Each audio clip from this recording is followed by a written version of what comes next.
I think you are officially the first person that I've ever done a podcast with in the entirety of crypto. No, DeFi is still in its very, very early days. It's just becoming more and more and more centralized while waving the flag of Ethereum alignment.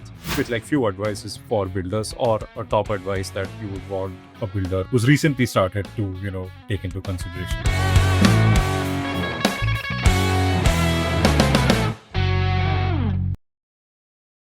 Welcome to the Deco podcast, where we bring you stories from founders and investors in Web3. Before we get started, this is not a financial or legal advice.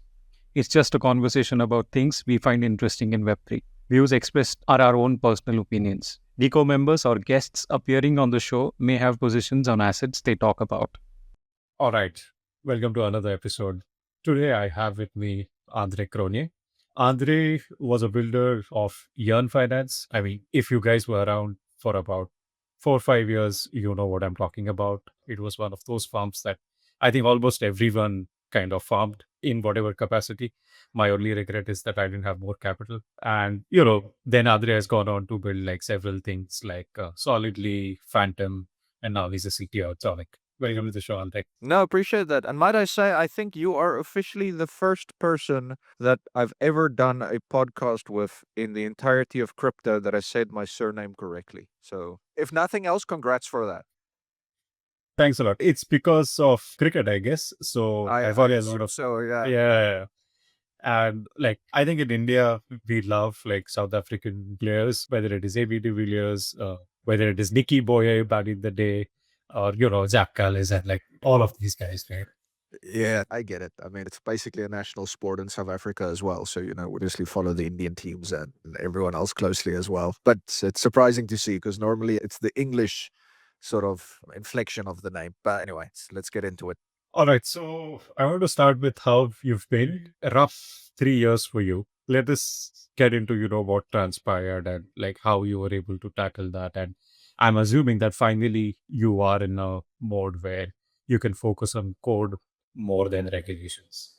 Look, I mean, a lot of what keeps me busy nowadays is still regulatory and legal. I wish it was more code, but that aside, I mean, there's a lot to unpack there, I mean, there were a lot of lessons learned the last probably 4 years, whether it is, me building in public and then having something like the Eminence exploit happened. I think that was a big lesson for me over the last few years, or whether it was learning with Solidly that, the space had changed and people didn't really care about true decentralization or immutability anymore, or whether it was my battles with the SEC where, I'm a South African building in South Africa that didn't raise money from anyone, let alone Americans, that didn't sell any securities to anyone, let alone Americans, and yet somehow these guys were bombarding me with letters and requests. Lots of stuff, right? Like, I mean, a lot has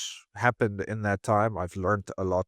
I think I've grown a lot. Time will tell on that one. So I don't know if there's a specific one of those verticals you'd like to touch on or keep it more holistic. No, I mean, I would love to understand about like how did you respond to these letters? Like, was there legal help? Like, When it started, I was definitely more naive. The first few letters were basically, all of the letters are just request for information with a not so thinly veiled threat that should you not provide the information, then it would be escalated. So it starts, I want to say, friendly enough. And like the first letter was fairly obtainable information. It was just like, hey, who did you sell the token to? Right? That's easy. I didn't sell it to anyone. And then like, how do you make money from the protocol? Again, easy. I don't make money from the protocol, and I kind of thought that was that. And, then the second letter comes and it's all of a sudden a lot more detailed than I expected, which at that point showed to me that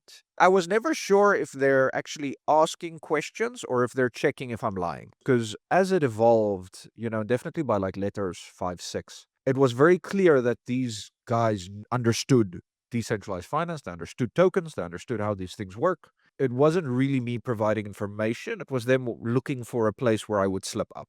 So I think by the third letter, I ended up getting counsel. I mean, I didn't raise money for Yearn, so I kind of needed to look within sort of our network for help. And Lexnode, Gabriel, who I think is a fairly prolific sort of lawyer in the crypto space, he worked a lot with DAOs and stuff.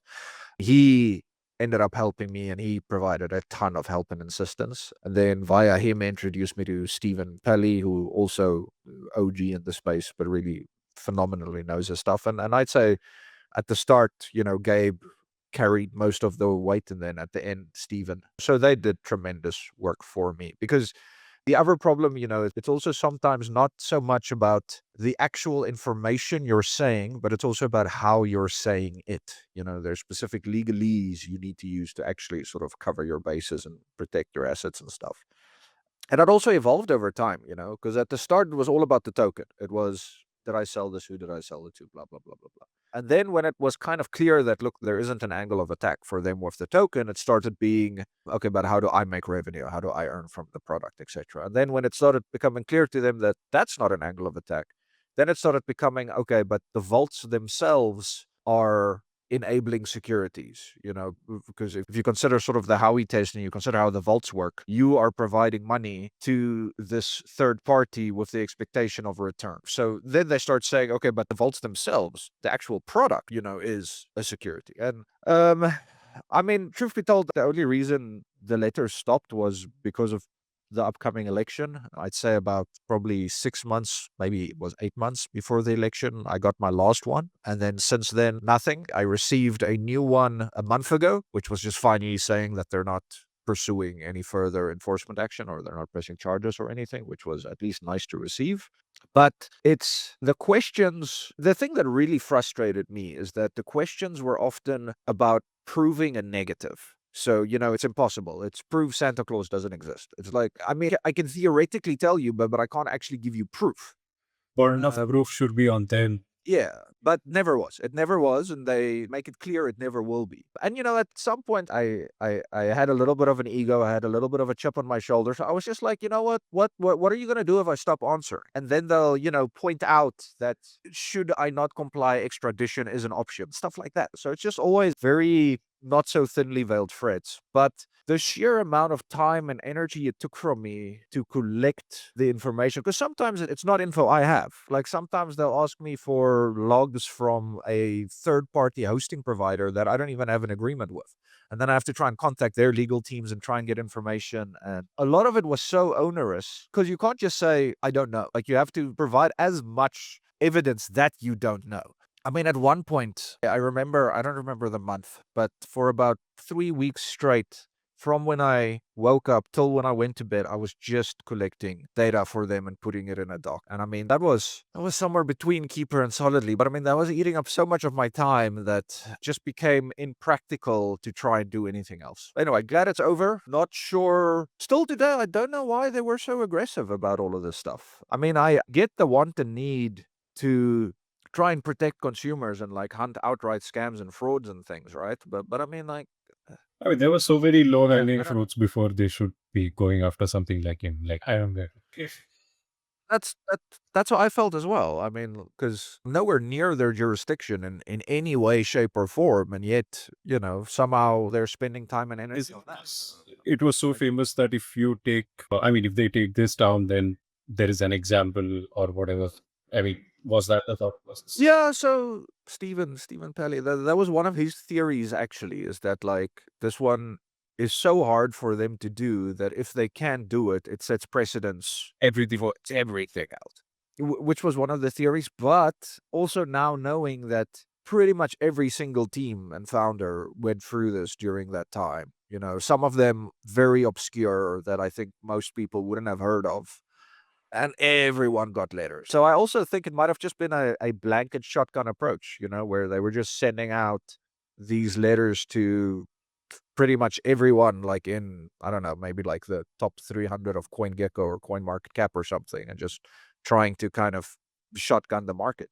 And I mean, look, there's a lot of builders that stopped, myself included, right? That were basically chased away by this strategy. So in some ways it worked, but it's the old monger of like, show me the incentive and I'll show you the outcome. And until today, I just don't get the incentive other than like protecting TradFi maybe, but I don't think that opinion holds strong because I think blockchain and crypto also enriches TradFi. So Yeah. don't know. You touched upon decentralization, right? When you were talking about this, you mentioned that you hinted at people don't care about it anymore. In that aspect, like, do you think there is a tension between running a crypto project as a business so that it sustains, so that it thrives, etc., and making sure that it is decentralization? And that is why these days people don't choose for a project to be decentralized or make it a priority. To me, it's all about the market participants, right? And I mean, the market participants back in the day, like basically around when I launched Yearn, I think it started changing. Because back then, decentralization, self custody, immutability, those things were big topics. But if you look at the market participants at the time, they were, for the lack of a better word, techno anarchists. Like it was purists who had ideology. And the old crypto meme, I'm in it for the tech, was like unironically true back then, where everyone actually was. Like we weren't expecting to make millions and stuff. And then, the market participants changed. I think the sort of food farms and those kinds of things were the first big influx of like people that it was a very low barrier to entry. All of a sudden, you didn't need to know much tech. You needed to install a wallet and click on a few buttons on a website. And then I think the sort of NFT craze made it even easier, and the meme coin craze has made it to the point where, you use finger ID to log into an app and press a button. So the participants we have in the market today are, I'd say, probably 90% not sort of techno anarchists or any kind of techno aligned. Isn't how most of the people are. And like, if we wanted to get these products to, I don't know, hundreds of millions or billions, these are this is the user persona that we need to deal with or we need to build for. Yes, you could argue that. To me, again, there's a little bit of a misalignment between providing what I call fundamental, sort of DeFi primitives, which if you want a DeFi primitive right now, a primitive assumes that it's something that other people can Right. use. Now, if it's something that other people can use, it can't change because you can't have someone build their entire company on DeFi primitive number one. And then, as an example, right? Like, why is even till today 90% of DeFi built on Uniswap V2s? It's because you know exactly what you're going to get there. Can you imagine how much of DeFi breaks tomorrow if instead of deploying V3 separately, Uniswap had proxy upgradable upgrades on V2 and they upgraded everything. So all of the LP logic changed overnight. Everyone needed to use the new NFT logic. Everything would have broken. So if you want to build a primitive that's composable and designed for other people to build on top of, it cannot be proxy upgradable. It has to be immutable. And I think that's sort of part of the problem what we're seeing now, right? Because if we go back 21, 22, everyone was all about composability. It was all about, okay, but how can I leverage your thing and then I'll do this thing, and then you were stacking all of these blocks on top of each other. Nowadays, everyone feels a lot more siloed than ever before. Like everyone's kind of ring fencing their own little thing, And if you want an AMM, you don't use a third party, you end up deploying your own one. If you want a lending market, you don't use a third party, you end up deploying your own one. And a reason behind that is because, all of these other things are upgradable. So you can't, if I make something immutable that's referencing something that's upgradable, eventually my product stops existing. So you can't rely on composability and third party anymore because the market participants have already started changing from building immutable primitives that are focused on composability to building companies that are focused on token appreciation or revenue. And it's sort of a snowball effect because the more of those you get, the less stuff there is for you to build on. And then the more of those you will continue to get. Like it's one of the things I think I wrote in like a 2019 blog is that whether we like it or not, we vote with our money. So where we're going to put our money, that's what we're going to see more of, right? Yeah. I mean, early 2021, everyone was throwing money into forks of Uniswap and Aave and Compound because was in quotes safe. You didn't invest in new primitives or new products because the chances of them getting hacked or exploited or something was very, very high. It still is. And that's why we're still not seeing a lot of innovation. I feel like the majority of innovation in our space has dried up because people are too afraid for that exposure of a risk or exploit or whatever. And at the same time, people aren't willing to invest money or, provide LP or whatever it is. Rightfully so. But, that's kind of part of the sort of steady decline of our. Is that the reason why people are so drawn to meme coins? Because innovation in DeFi kind of seems stagnated after 2022. I mean, at least I don't recall. Yes, we have built better products, like Hyperliquid is an exceptional product, right? But it's not a new primitive. Primitive existed before. And if I look at TradFi in terms of capital efficiency, what you mentioned, right? The composability of being able to use one product, being able to use the other to build on top of. I think that stuff kind of almost fizzled out from DeFi. And Yeah, no, that's gone. so I can't, like, say, go long ETH, use that long as collateral and sell some options or sell some call options to do covered calls. I can't do that because simply nothing is referencing the same liquidity pool. So what allows us to break out of it? I mean, should we even be thinking of breaking it first, please? Are there incentives? Are there enough incentives to do that? So what I'm about to say is so egotistical, I almost don't want to say it. But the problem is you need a very unique intersection of abilities, right? You need someone that has the coding ability, that can think of the innovation and the ideas and the primitives, and doesn't need funding. Yeah. And the intersection of those three, I think, is so minuscule. Like, off the top of my head, I can think of me, which is why I'm saying that's super egotistical, obviously. But because the problem is the guys that can come up with the ideas, and this is also something that, I frequently talk with teams, is that the other problem is that fundraising and building are by definition two incredibly different skill sets. I have never raised funds, but I have tried to raise funds. I am not capable of raising funds. It's not a skill set I have. So I build without fundraising because I am in a unique position where I am capable of doing that. Other teams I've sometimes seen have great ideas that could potentially get funding, but they're just bad at pitching or connecting or network. And then other times I've seen, fork of the same thing, number 99999, that raises fucking $50 million overnight because they know the right people or they have the skill set. So it's already hard enough for the real builders to actually get the funding they need, because it's one of two, right? You have to be able to get the funding or you have to be able to do it without the funding. I think most people are probably in a position where they need some funding. They can't take the next 6 months of their life and exist without money to pay bills or keep the lights on or whatever. I think Hyperliquid falls in that Yeah, it's a hard problem. It's a hard problem. in that category where Hyperliquid falls in that category where they did not raise and It does. I mean, Jeff and team, they had a very successful market making business before they launched Hyperleak. So they had a ton of funds that they could use that allowed them to build like that. And it's the same reason that they could sort of build out long before any token. And even when they did a token, they could do a nice big airdrop. And it's probably partly why, their performance is successful, because they were also one of the few market participants that could do it the same way as they with Yearn back in the day. Because otherwise, the other quid pro quo, right, is like if you did raise money, you always have that VC overhang. They're going to take profits. That's their business model. They didn't give you money because they believed in your idea. They gave you money because they believed they would get ROI for their fund. That's their job. And people need to accept and understand that that is their job. So yeah, it's a hard problem to solve, because like I say, you basically need those people who are willing to try new things that could lead to massive exploits and reputational damage, which I think most aren't willing to take.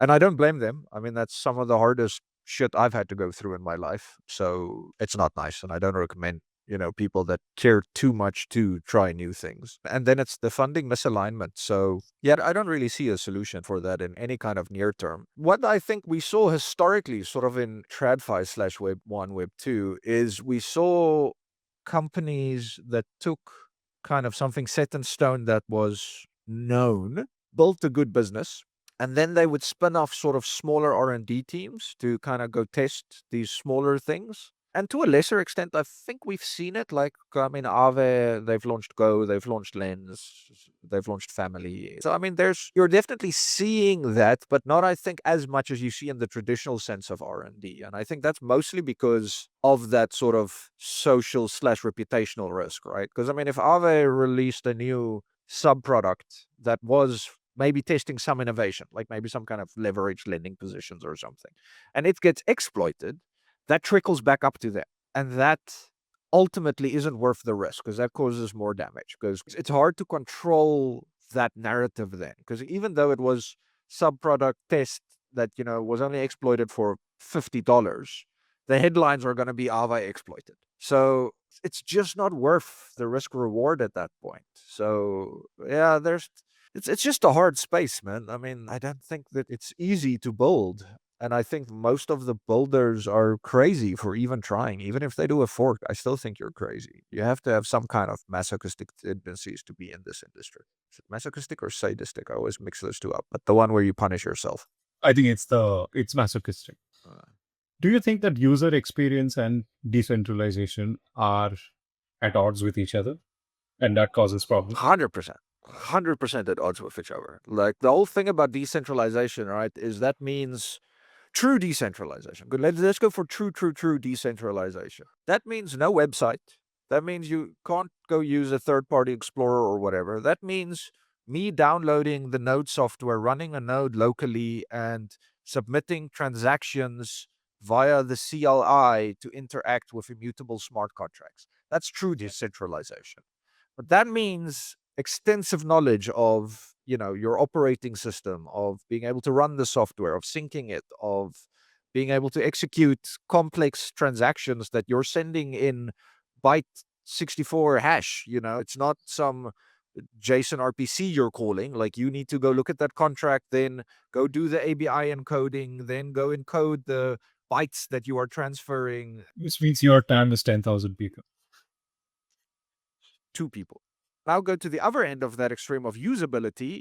Users don't want private keys. They don't want gas. Like, we've seen the apps that make it successful sort of over on the Solana side is, a mobile app that you download from the App Store. You don't even type in your email and password. You connect with Google Auth, or you do a Face ID or a fingerprint, and then you click one or two buttons. But that is so far removed from any kind of decentralization that, it's no longer the same thing. And I mean, we're seeing the apps that are sort of successful today are obfuscating more and more and more away from the user. They're managing your private keys on your behalf. You mentioned Hyperliquid, right? Like, I mean, ultimately, you are depositing your funds. The second you deposit it, the decentralization is gone. Now your money is in a wallet that they control with their private keys on their servers. Now, but it gives great UX. It is required, but it's very far removed from any kind of decentralization. So, what I try and achieve, at least, is I always first build for that ideal that I have, which is decentralization, which is raw contracts on chain. And then, that user that has that ability to interact with it via CLI in their own node, they can. The problem is, if you now go look at something, and not to use Hyperliquid as the example here, I do think they're a phenomenal product and I've spoken highly of them. But in that example, right, you can't go run a node and operate with CLI to interact with their perps. It's just not possible. You can only do it via their either API, which they centrally expose, or their UI, which they centrally expose. So to me, you build that the hardest denominator actually first, where the person can interact with it as CLI. Then I can throw an API on top of that maybe I obfuscate some stuff away. Maybe I start using something like passkey or turnpass so that users no longer need wallets.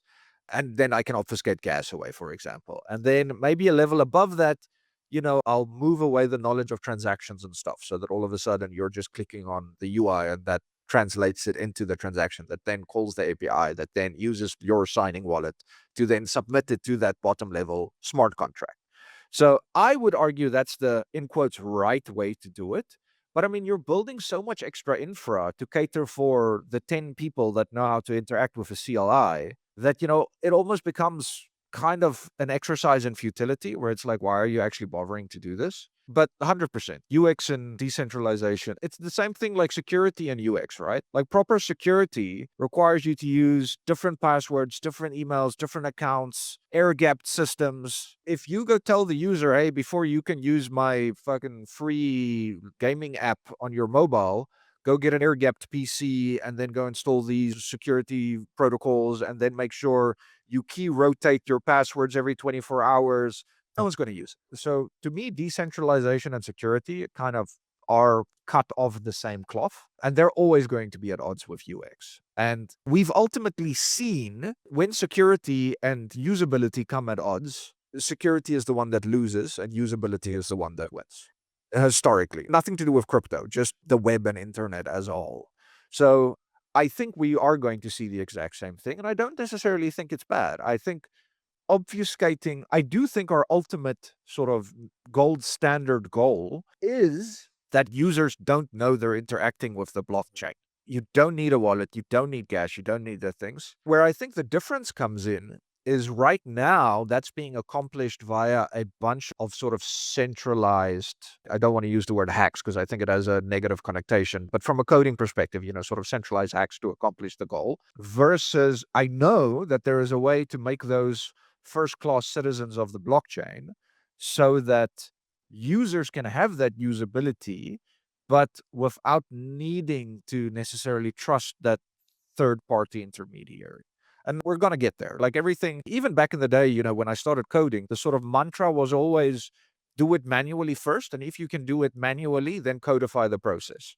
It didn't matter what the code is. You didn't start code first. Like if there was some kind of math I had to do, I'd first do it in an Excel sheet or on a piece of paper. And if that works, I codify the process. And it's the same here, right? We're now doing it manually via these centralized, sort of hacks that we all know, whether it's, just a simple API or backend server or a database. And then if that works, we do the hard thing of kind of how do we make that a first class citizen blockchain. Right. So two follow-up questions, right? One is how do we get there?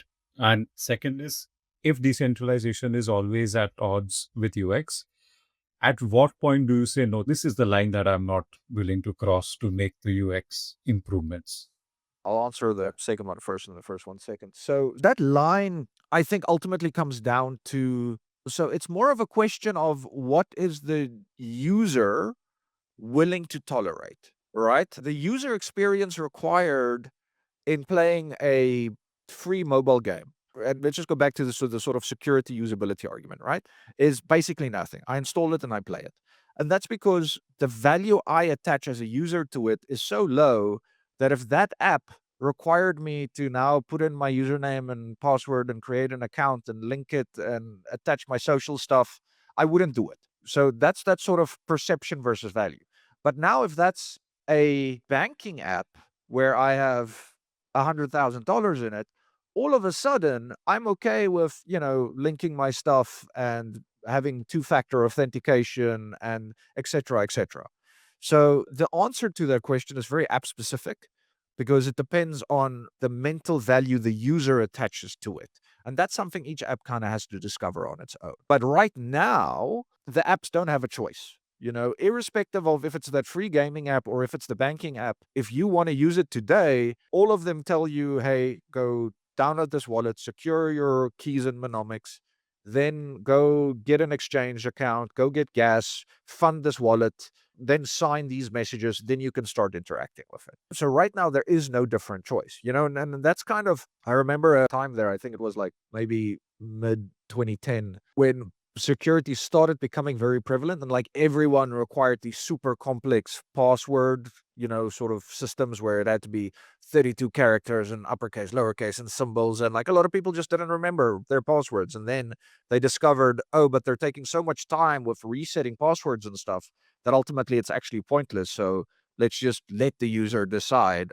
And with a little bit of a combination on our own security sort of tolerance, as an app. So that's kind of that answer. How do we get there? The first question, that's we need people who are willing to build it, right? And I mean, I'd say Ethereum used to be the front runner for a very long time. And even today, if you go look at sort of Ether research and you go look at sort of their EIP, their improvement protocol wish list going forward, I still think that they've probably done most of the heavy lifting for the next 5 years. The blueprint is there in terms of how to achieve some stuff. We kind of took a step towards the right direction when they started including, like ops bundling and account abstraction, but they didn't make it first class citizens. So you still had to kind of use third party infrastructure to use it or have the knowledge to use that. If they made it first class citizens, different story. And now with the Pectra upgrade, they're going to make it first class citizens. The research is already there and how we get there. The amount of teams who are either willing or capable of implementing it are just very few. But the roadmap is there. It just needs to actually be followed and executed on. And I think that's the hardest part, right? I mean, I remember in my early days of starting to build stuff, I had a mentor that told me ideas are cheap, execution is key, because everyone thinks of these things, but not everyone is able to actually execute it. So that's a factor of time. I think give it another year. This year, I think we're going to see a lot of those improvements. This year, I think we'll By the end of this year, I think we're going to be at complete on-chain gas abstraction and account abstraction. So no more wallets, no more gas, which already is a huge leap in terms of UX, because that means the user, the second they don't need to know about gas, means they don't need to know what blockchain they're on. And the second they don't need to know about wallets means that you don't have, MetaMask or Abby, whatever it is you use, that you need to have in your browser. You can just directly interact with standard, social OAuth stuff. I think we'll probably see that, if not this year, latest next. But again, we have the roadmap. I think all of the big teams are focusing on how do we abstract away the blockchain part. You mentioned Ethereum, right? What do you think of the current state of Ethereum and a lot of flag that it gets, whether it is directionless, whether it is not focused on implementation, or like the idea that they wanted to scale only through L2s and, that ended up fragmenting everything. So yeah, just want to understand what your take is. I mean, I've been very vocal that I think L2s are just dumb and that's a waste of everyone's time and energy. And the amount of resources and money being spent into it, I think, is part of the misalignment problem. It's that thing where I voted, which I mentioned earlier about we as participants in this ecosystem, we vote with our money. So, back in the day when only forks of known apps were getting funding, that's all we saw. You didn't see anything else anymore because that's where the money went. Now L2s is kind of where all the money is going, and it's just becoming more and more and more centralized while waving the flag of Ethereum alignment. And the reason, I think my biggest gripe with L2s isn't their existence. I do think eventually you reach a point where they are the only way to continue scaling. My problem is Ethereum is so far away from reaching the limits of scalability. It's not even close. It's probably 2% of actual max capacity of what it can reach. So there's so much more room on the base layer, on the Ethereum blockchain. And I mean, we've seen that, I mean, we've shown with Sonic, like I think Avalanche also does a great job. I think Solana also does a great job. But there's a lot of really, really high throughput blockchains out there that can do it decentralized and on the base layer without needing to do the L2 thing. So that I think is one. And then I do think that, L2s were supposed to be more composable with each other, more interactive. And what ended up happening is just basically a bunch of side chains is all you have now, where you have normally a centralized sequencer that's just extracting all of those fees for their own business profit. So that's the one thing. But why did that happen? And I think that's the more important question. And I think Ethereum went through what we see every company goes through, right? Like you start swift and nimble and you have a lot of R&D and you move quick and you build quick and you break things. And then you get a lot of traction and you get big and you start getting worried and you start getting stressed. So you start adding a lot more departments, compliance, oversight, testing, whatever. And that slows you down more and more and more and more and more. And then as more times goes on, that process just becomes more bureaucratic. You start adding councils and oversights and boards and these things. And eventually you get to a point where you stagnate and you can't do anything because your own company has grown to such a size where you are incapable of moving anymore. And what we normally see happen then is one of two things, right? Like either the company realizes and they throw away the ideology for, hey, let's get back to our roots as a tech company, and they reorganize and they downsize and they kill a bunch of departments and they get back to their core, or they get beaten by other market participants who are capable of moving quickly and adapting and not have all of that overhead. So I think they're at that impasse. I think they now need to decide, are they going to trade ideology for tech? We can see those sort of internal squabbles happening, with the CEO stepping down, new one coming in, and the board shuffling, and Vitalik trying to take a stance again. So hopefully they come out of it, because I mean, I'd still want to be a ETH maxi. I mean, they're the reason I exist in DeFi. So, I have a lot of loyalty there. But at the same time, we can't kind of sit idly by and wait for them to sort their shit out. But like I said, they are still the de facto standard on the blueprint of how the next 2 to 5 years look. Not so much in terms of scalability. I think they've kind of missed the tech on that one, but they can easily get it back. It's not a hard tech. But in terms of sort of UX, accounts, even stuff like third-party oracles or on-chain TLS, stuff like that, almost all of the time, you're still going to go back to sort of the old Ether research stuff. But that's stuff that was written by teams, back in 2018, 2019, 2020. There's not a lot happening now. But as always, there's the ideas and then there's the implementation. They've put the idea roadmap down years ago. Now it's just about people needing to implement. And hopefully Ethereum wakes up and they do the implementation themselves, but it doesn't look like that's on the table currently. When you say that they haven't reached the limits of scaling on the base layer, in what parameters or in what measurements do you say that, and how do they unlock it? Well, so I mean that's kind of how my research and my work started at Fantom that's now Sonic, right? Is like back in the day, this was when Ethereum was still proof of work. So the first baseline of Fantom and the thing that we launched in 2019 was really okay. So proof of work is an obvious limitation to scalability because you are self-limiting the throughput you can do by setting a time limit on how often blocks Right. are presented. So number one, proof of work isn't going to work. And the proof of stake implementations at the time were really still just proof of work, but without the brute force and just stake voting. But it was still the same thing. You had set time limits on blocks. Everyone votes, they collect the votes, they send it out. So thing number one was, hey, there is a better way to do this communication, and we redesigned consensus. We brought out what I think at the time was the first asynchronous BFT implementation.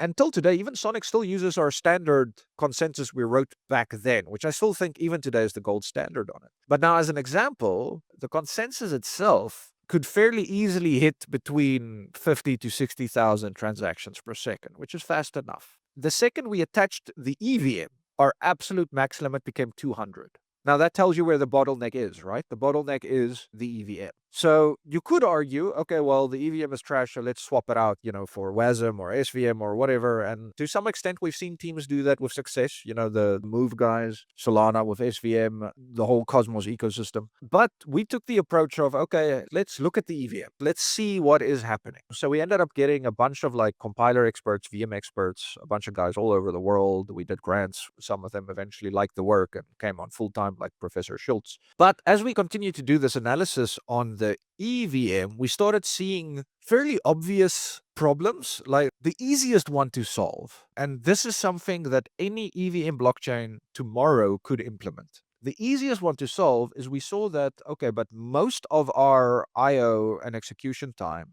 is being spent on the database part, on the reads and the writes. And then we started looking at all of these different databases, LevelDB, PabbleDB, key value stores. It doesn't matter what you use.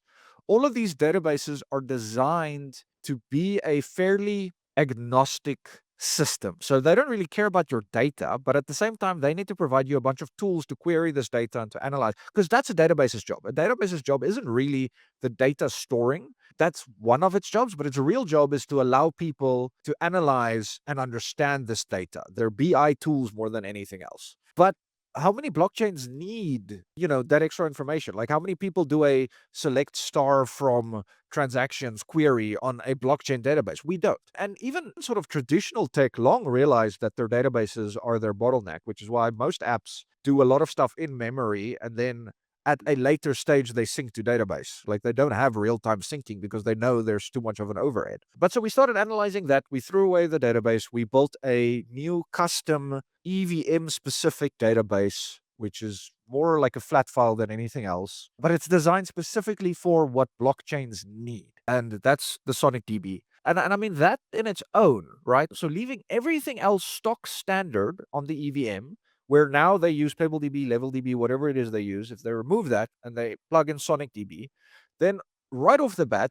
the EVM's throughput is going to increase by at least 8 times. So you're going to go from 200 times 8. Your storage requirements drops by 98%. So where you need a terabyte now, you're going to need 2% of that, even for archival nodes. And I mean, that in itself is a huge difference. Ethereum could implement that tomorrow, and they would see that drastic of an increase. Now, there's a bunch of other stuff we also obviously did on the VM itself. We introduced supersets. We have a new compiler implementation. So we've done a lot of extra work to kind of get it even further. But to answer your question, like that's such a simplistic thing they could do tomorrow to 8 times their throughput. And I mean, there are many, many, many, many, many such examples. Why don't they do it? That's freaking fantastic question. That is the question, is why don't they do it? What trade-offs does it come with? Does it come with any trade-offs in the first place? No. Well, I mean, you lose the ability to use SQL to query the database. So, I mean, you could argue that that is, bad, but I mean, you can write similar queries by just investigating the raw data. It's like you're optimizing for someone that accesses the data maybe like Dune needs to change. Dune, as far as I know, well, from what I've used, they don't use the data raw. All of these guys like Tenderly, Dune, Artemis, they all just feed in the transactions and then they do their own analysis and saving of it. Most of them don't use stock standard nodes. They have their own ingestion engines to create the output. They don't even look at the raw database. The only time they really look at the raw database is just to kind of get a dump of all transactions in a given time frame. That you can still do. That ability doesn't change. It's just your ability to use standard structured query language goes away. And to me, that isn't a trade off at all. But like who are the people who are using SQL on that data today that will be so bothered if that changes tomorrow? No one that I know of. There might be some people out there, but no one that I know of at any scale that matters. And does it mean that it loses backward compatibility or whatever? No, Okay. no, you can still. I mean, look, all it did was it considered that all data on chain is really an address, a nonce, and maybe an ID if it's a smart contract, and then that data value. It's as simple as that. That's the thing. Like the actual EVM data set is so simplistic that all databases are overkill for it. And all of those database choices are creating a ton of extra overhead for it. But like I say, there's many, many examples like this. I do think the database is the biggest win, but there's a lot of other ones as well. That is crazy. But it is something that, like, I've publicly advocated that, hey, you guys should use this, you should try it, you should implement it, you should test it. But it's stagnant, man. Like, their tech is responsible for tens of billions of dollars. So, like, implementing anything is scary for these guys. And rightfully so. It should be scary. But to me, these aren't high risk changes. But they're so change adverse that, nothing really comes across the table. All right, I have many things to get into, but I think we don't have that much time. So Can always do another one. I love to hear that. Let's get into, like, you've talked about, I think I've read your blog and you've talked about that you had few primitives that you were working on.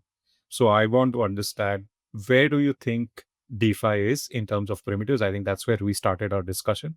And, what are the immediate primitives that we can build and how we get there? I think AMMs aren't done yet.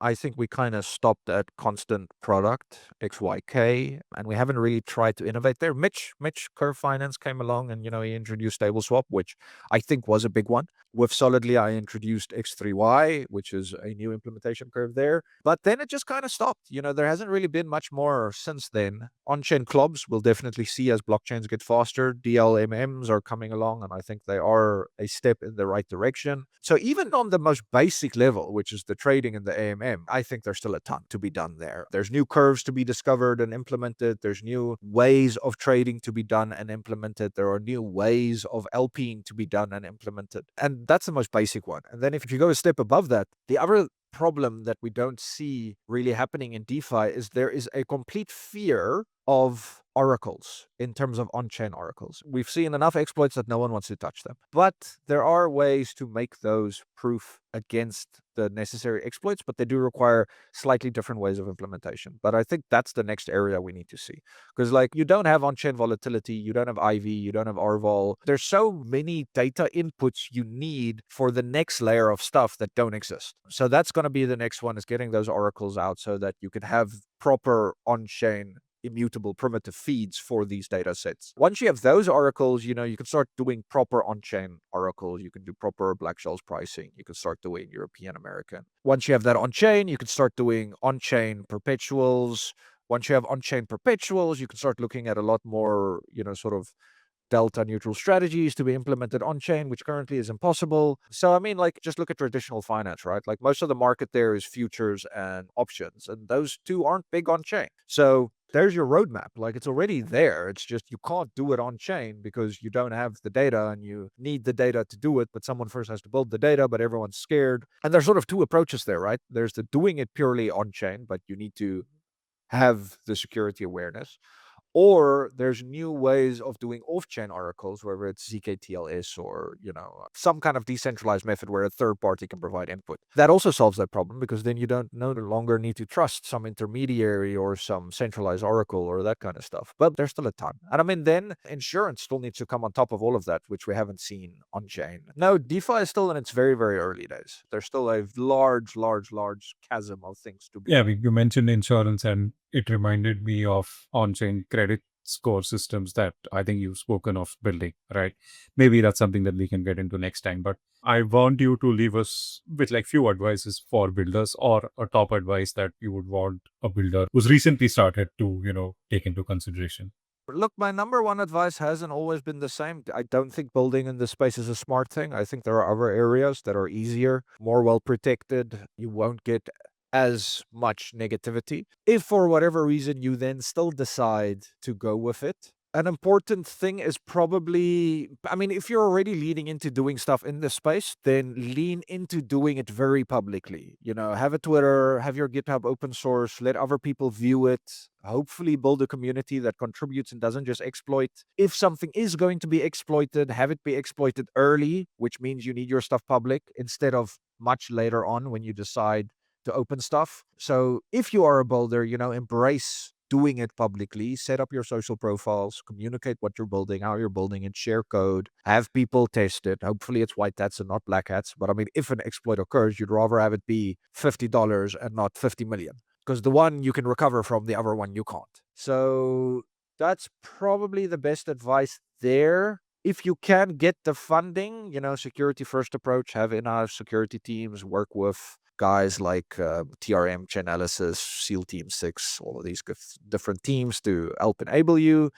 Audits are important. Slowmist, there's a long list of people, POB, etc. I feel like a lot of the really bad lessons learned, which is like how to deal with security disclosure, how to deal with a red team situation, all of the bad events, the sooner you can learn them, the better.